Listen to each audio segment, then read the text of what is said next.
صلی وسلم دائما ابدا علی حبیبک خیر الخلق كلهم۔ ایک دفعہ ایک آدمی نے میرے پر بڑی چڑھائی کی، تم تبلیغ والے منافق ہو، کہتے کچھ ہو کرتے کچھ ہو، تمہارے قول اور فعل میں بہت فرق ہے، بہت۔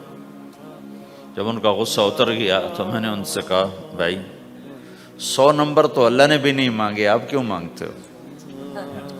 اللہ نے کہا ہے فمن ثقلت موازینہ، جس کی نیکیاں بڑھ جائیں گی گناہ تھوڑے ہوں گے تو پاس کر دوں گا۔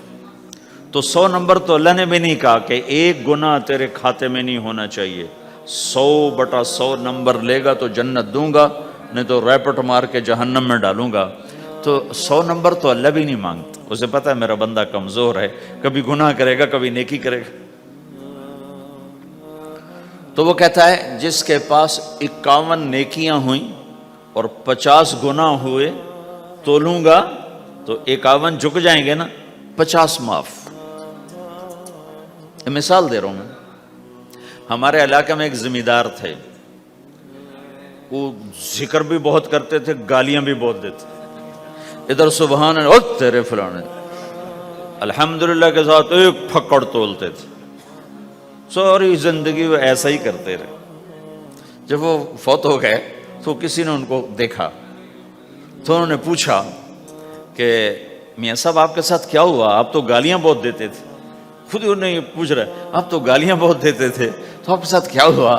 کہ اللہ تعالیٰ نے میرے ذکر اور میری گالیوں کو تولا تو میرا ذکر بڑھ گیا تو میری بخشش ہو گئی۔ اللہ نے بھی کاؤنٹنگ رکھی ہے، پرفیکشن مانگی ہی نہیں۔ اگر اللہ پرفیکشن مانگتا تو پھر آپ کہتے تم کرتے کچھ ہو کہتے کچھ ہو۔ اگر میں کہتا صحیح ہوں تو ایک نیکی تو کر رہا ہوں، اور کرتا نہیں ہوں تو ایک گناہ کر رہا ہوں۔ کیا پتا میرا رب میرے کہنے کے تو فعل میرے نہ کرنے کو معاف کر دے۔ بس ایک صورت میں ہے کام خطرناک کہ اگر میں اس کہنے سننے کو اپنی دنیا بنانے کا ذریعہ بنا لوں پھر خطرناک ہے۔ تأمرون الناس بالبر وتنسون انفسکم وانتم تتلون الکتاب، وہ یہ آیت ہے۔ لیکن اگر میرے اندر اخلاص ہے تو پھر میں انسان ہوں، کبھی اچھا کروں گا کبھی برا کروں گا، لیکن میرے ذمہ صدا لگانا ہے۔ تو بھائیو اس تبلیغ کے کام کو کرتے رہنا، کرتے رہنا، اس سے ایمان بنتا ہے، ایمان سے دین وجود میں آتا ہے۔ دین کے 2 حصے ہیں، ایک عبادات ہے جس میں نماز سب سے اہم ہے، پھیری پہ ہو گھر پہ ہو نماز نہ چھوڑو۔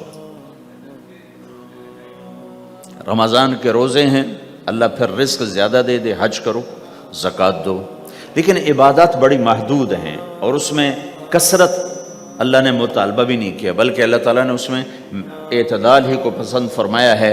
اللہ تعالیٰ نے ہمارے نبی لمبی لمبی نمازیں پڑھتے تھے تو اللہ تعالیٰ نے روک دیا کہ ما انزلنا علیک القرآن لتشقی، میرے نبی میں نے تمہیں قرآن اس لیے نہیں دیا کہ تو لمبی لمبی نمازیں پڑھ کے تھکتا رہے، درمیان نہ چل، درمیان نہ چل۔ اللہ کے نبی نے تبلیغ میں زیادہ زور دکھایا تو اللہ نے اس پر بھی کہا فلا تذهب نفسك علیہم حسرات، اتنا غم نہ کیا کر کے تو خود ہی ہلاک ہو جائے، نہیں ایسا نہ کر۔ تو عبادات محدود ہیں اور اس میں اعتدال مطلوب ہے۔ سارا دن مصلی پہ بیٹھنا یہ اللہ نہیں دیکھنا چاہتا، اللہ یہ دیکھنا چاہتا ہے کہ تو باہر جاتا کہ میں دیکھوں کہ اب تو کیا کرتا ہے۔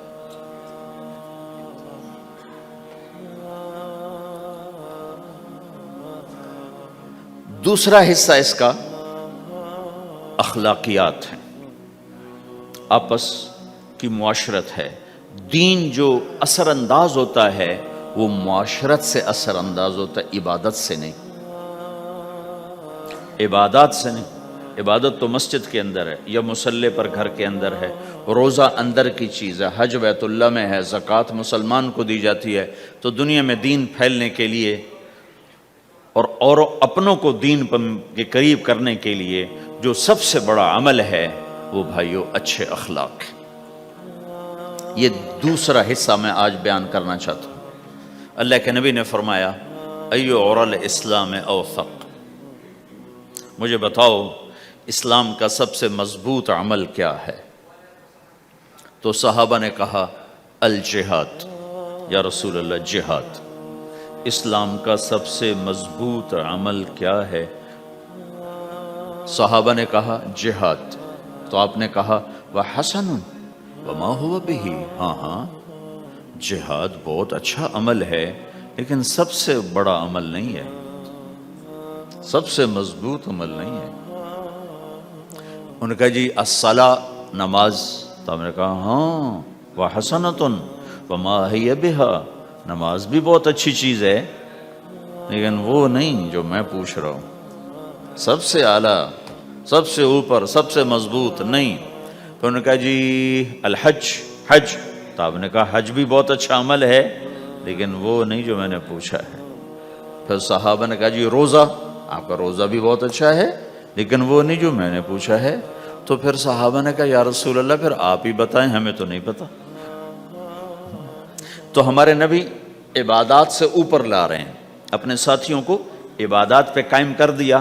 ہر آدمی نمازی بن چکا ہے، ہر آدمی روزے دار بن چکا ہے، ہر آدمی مالدار زکوٰۃ دینے والا بن چکا ہے، اور ہر آدمی حج کا جذبہ پیدا کر چکا ہے۔ اب آپ ان کو اخلاق پہ لانا چاہتے ہیں، چونکہ اسلام کی تکمیل اخلاق سے ہے۔ اسلام کو تشبیہ دی گئی ہے گھر کے ساتھ، بنی الاسلام علی خمس، تو بنیا کا لفظ عمارت پر بولا جاتا ہے۔ تو اسلام کی بنیاد میں ہے کلمہ، نماز، روزہ، حج، زکوٰۃ۔ اگر اس مسجد کی بنیادیں بھر دی جائیں تو اس کو مسجد تو نہیں کہیں گے نا، ہاں جی بنیادیں ڈال دی ہیں، چھت ڈالنی ہے، جب چھت پڑے گی تو پھر یہ مسجد کہلائے گی۔ تو اسلام کی بنیاد قائم ہو چکی تھی، اب آپ چھت ڈالنا چاہتے تھے۔ چھت کیا ہے؟ وہ اچھے اخلاق ہیں، تو اب آپ ان کو اوپر لا رہے ہیں، اوپر لا رہے ہیں۔ تو آپ نے جب پوچھا تو انہوں نے وہی کہا جو انہوں نے ابھی سیکھا تھا، نماز، روزہ، جہاد، حج، لیکن آپ نے سب کی نفی کر دی، نہیں یہ بھی نہیں، یہ بھی نہیں، یہ بھی نہیں، یہ بھی نہیں۔ کہا اچھا یا رسول اللہ آپ بتائیں۔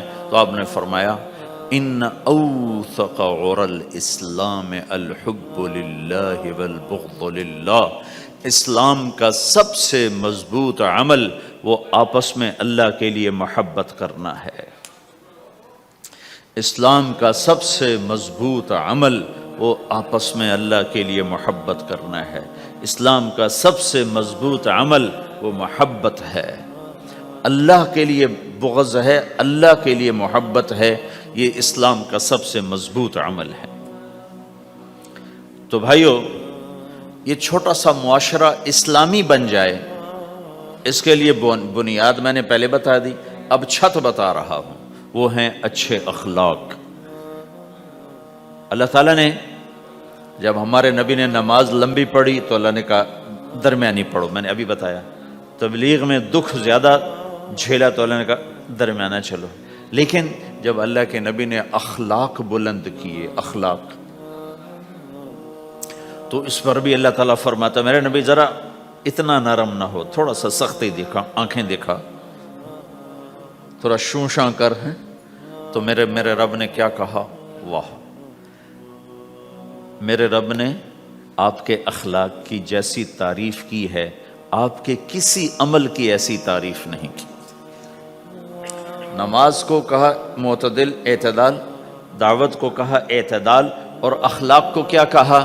انک لعلی خلق عظیم، اور اس کو طاقت پہنچائی قسم اٹھا کے، نون، پھر قسم اٹھائی قلم کی جو علم کا ذریعہ ہے، والقلم وما یسطرون، مجھے قسم ہے قلم اور اس کی تحریر کی، ما انت بنعمت ربک بمجنون وان لک لاجرا غیر ممنون۔ ان دو آیتوں کو چھوڑ کر اگلی جو آیت آ رہی وانک لعلی خلق عظیم، اے میرے محبوب میں قسم اٹھاتا ہوں قلم اور اس کی تحریر کی، تیرے اخلاق بڑے عالی شان ہیں۔ یہ نہیں کہا تیرے اخلاق بڑے عالی ہیں، انک لعلی، علا، علا کا یہاں بہت عظیم الشان کردار ہے۔